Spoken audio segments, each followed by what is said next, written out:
Fala, meu gás nobre, tudo bem? Hoje a gente vai falar sobre funções inorgânicas. Bem, aí você está pensando, professora, vou ter que decorar função, vou ter que decorar nomenclatura? Infelizmente, não. Por que eu tô falando infelizmente não? Porque eu vou te dar um monte de dicas, você não vai decorar nada, você vai aprender aqui. Mas para falar de função inorgânica, eu preciso falar um pouquinho com vocês sobre NOx, que é o número de oxidação. Isso ajuda muito na montagem da fórmula, tá? Molecular. Bem, primeira coisa, o oxigênio. O oxigênio, ele se apresenta aí com 3 tipos de NOx. O -2, que é o mais comunzão de todos, né? O -1, que é característico dos peróxidos, e o -0,5, que é característico dos superóxidos. Bem, e o hidrogênio? O hidrogênio geralmente se apresenta com o NOx mais 1. Porém, em hidretos metálicos, ou seja, no final lá da fórmula molecular, ele pode se apresentar como -1. Bem, o grupo 1 e o Ag sempre apresentam NOx mais 1. É um NOx fixo, tá? Assim como o grupo 2 e o zinco apresentam sempre o NOx mais 2. O alumínio sempre apresenta o NOx mais 3. E aí, infelizmente, nós temos vários elementos com NOx variável, né? Então, ó, cobre, né? Hg mais 1 e mais 2, ferro, cobalto, níquel mais 2 e mais 3, ouro mais 1 e mais 3, chumbo, prata, estanho mais 2 ou mais 4, cromo mais 2, mais 3 ou mais 6 e manganês, ó o manganês, mais 2, mais 4, mais 6 ou mais 7. Isso não tem jeito, isso não tem dica, não tem como eu mostrar nada pra você na tabela periódica, tem que memorizar mesmo. Mas eu prometo que o resto eu vou dar um monte de dica aqui, tá? Vou aproveitar esse embalo e ensinar vocês a calcular o número de oxidação de elementos dentro de uma fórmula. E por que isso é importante? Isso é importante para nomenclatura. Nomenclatura de ácido, por exemplo, e a nomenclatura do sal, que é derivado do ácido. Então, eu preciso desse conceito. Então, ó, HClO.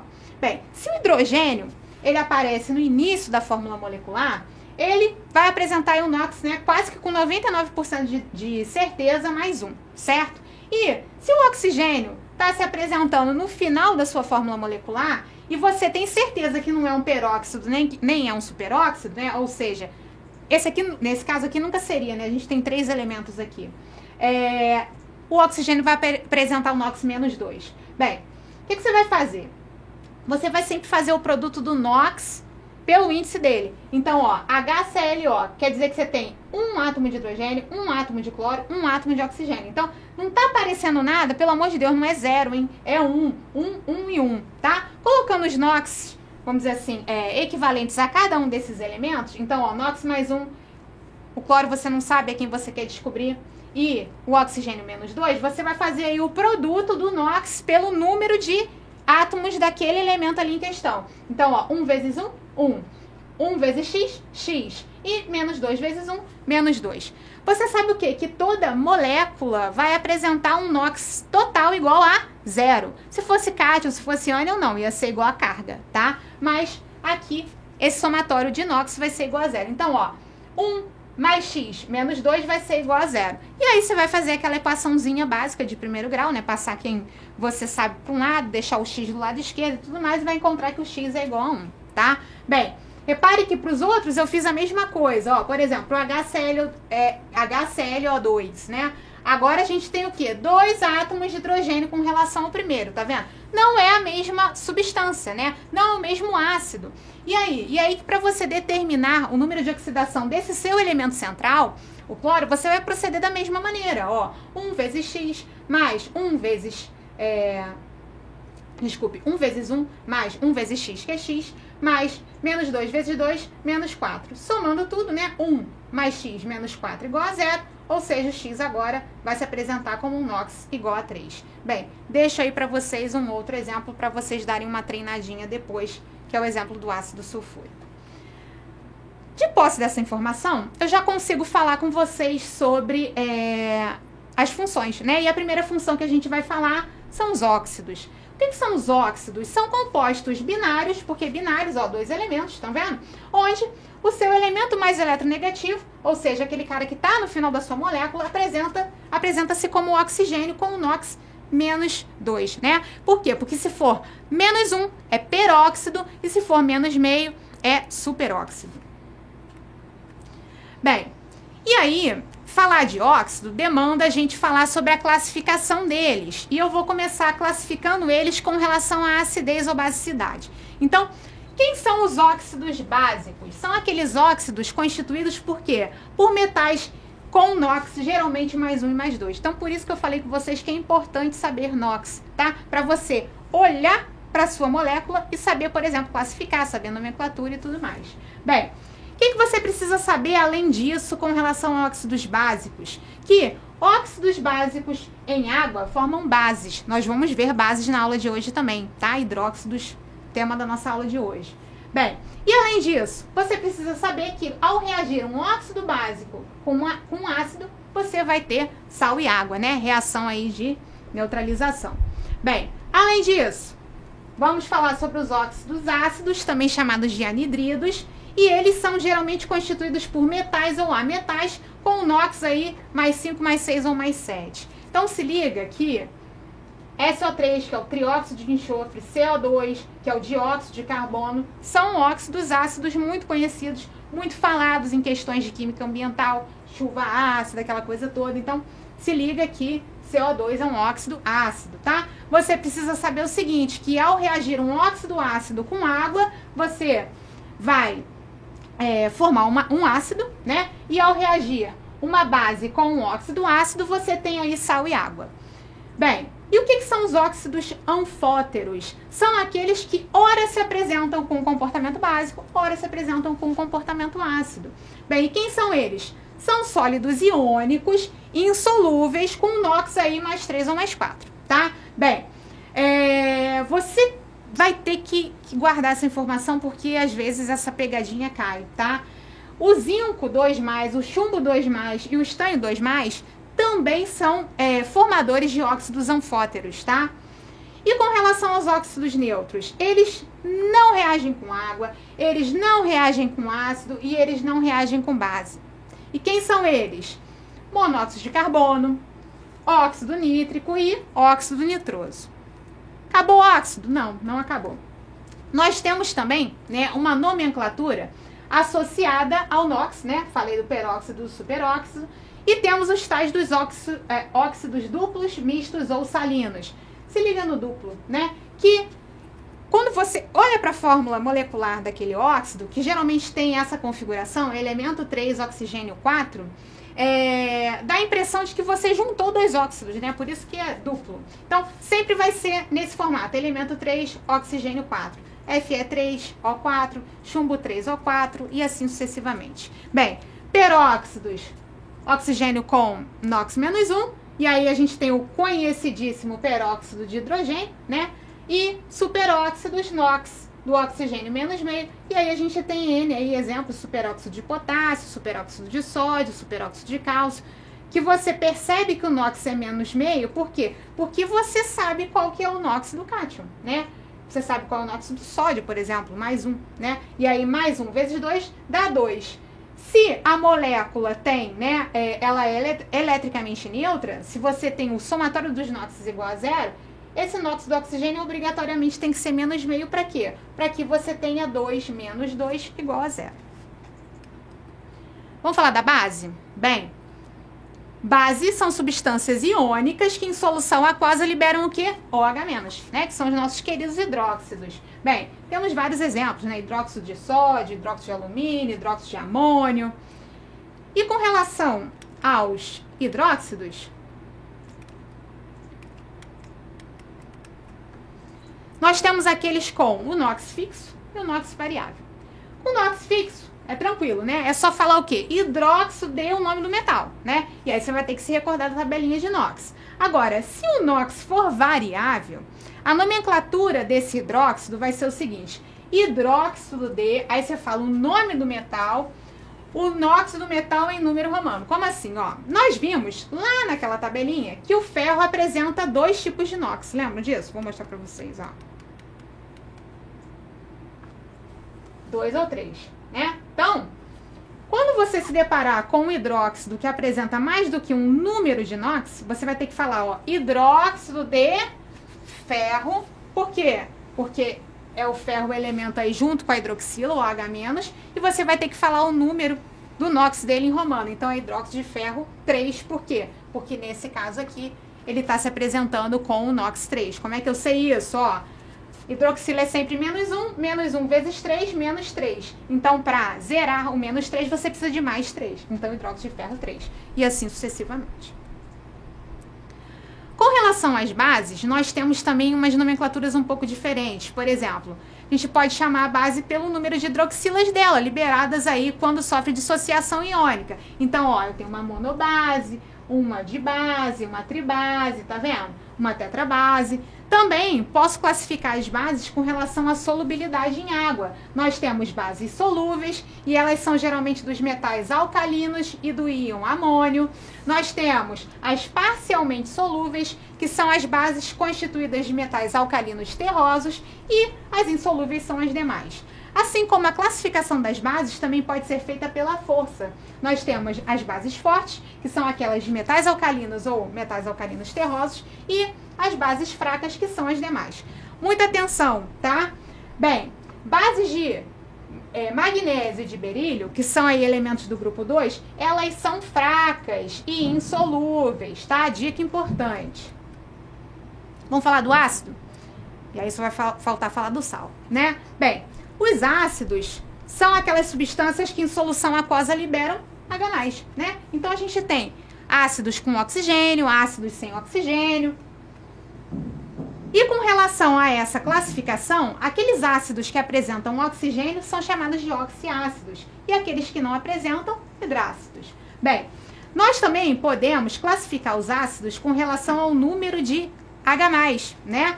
Ou seja, monoácidos, diácidos, triácidos, dependendo aí do número de hidrogênios que a sua molécula começa. Assim como nós podemos classificar os ácidos também pelo grau de ionização. E aí, quantos graus existem? O grau forte, o grau moderado e o grau fraco. Como é que você vai saber identificar isso? Primeiro, você tem que perceber se o seu ácido é um hidrácido ou se é um oxiácido. Se for um hidrácido, os ácidos, né, fortes, geralmente são HCl, ácido clorídrico, ácido bromídrico e ácido iodídrico. Bem, agora, e se for um oxiácido, como é que eu vou saber? Eu vou ter que decorar também? Não.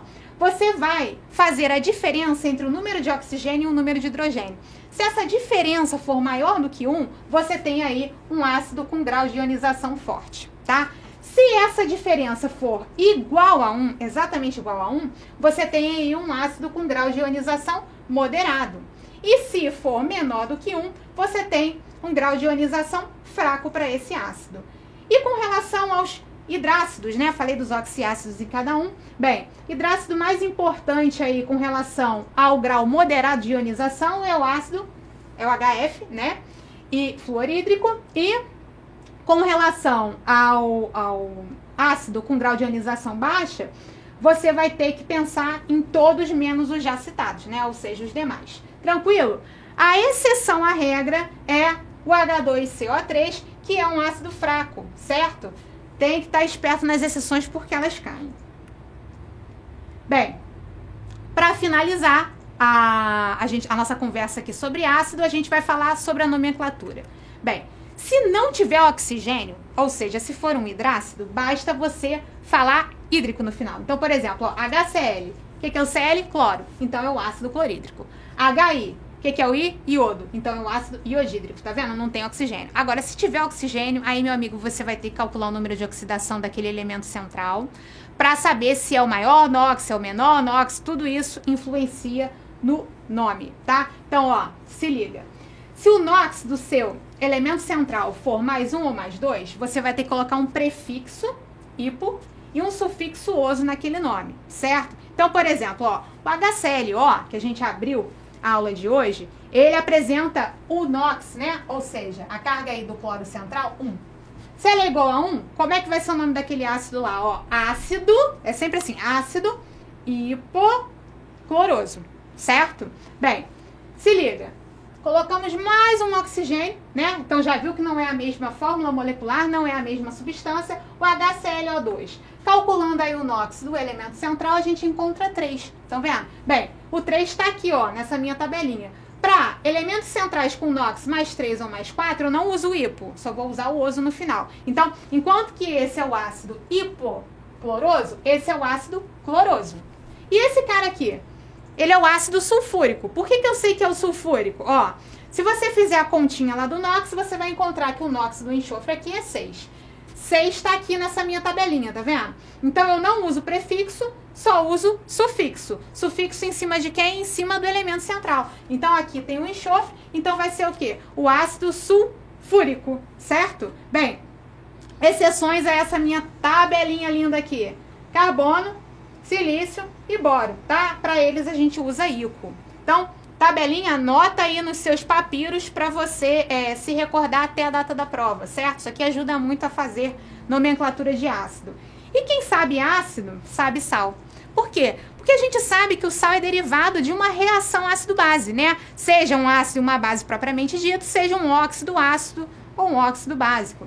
Bem, como é que você vai saber identificar um sal? Um sal, em solução aquosa, libera um cátion diferente de H+, e um ânion diferente de OH-, né?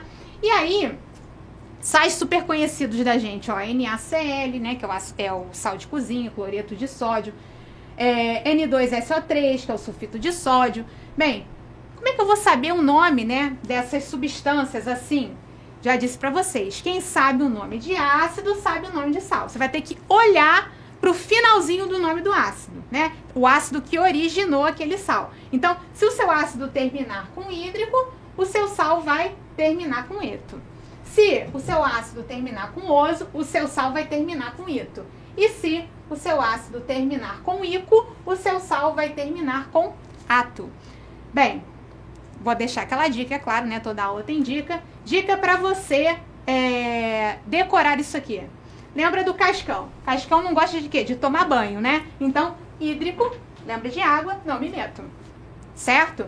Bem, segunda frasezinha para você se recordar do número de sal, ó. Formoso, periquito. Formoso, periquito. E a última frasezinha para você se recordar da nomenclatura do sal. Bico de pato. Certo? Então, ó, vamos lá. NaCl em água libera o quê? Na+, Cl-. Cl- vem de que ácido? Ácido clorídrico, HCl. Ácido clorídrico. Hídrico não me meto, lembram disso? Então vai ser o quê? Hídrico vira eto. Cloreto de sódio. Ó, Na2SO3. Na+, SO3 menos 2. Menos 2, imagina que tem um hidrogênio, né? Imaginário aqui. H2SO3. H2SO3 é o quê? É ácido o quê? Sulfuroso. Ácido sulfuroso, oso vai virar ito. Então, sulfito de sódio.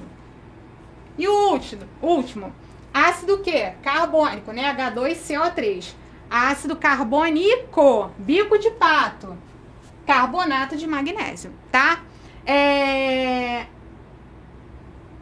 Se liga em algumas coisinhas aqui. Falei que sal é produto de reação ácido-base, né? E aí, ou ácido e a base propriamente dito, ou óxidos pertinentes, certo? Então, aqui nós temos o sal, né? Como ele pode ser originado em diversos tipos de reação, ó. Ácido mais base, óxido básico mais ácido, tá vendo? Ácido base de novo.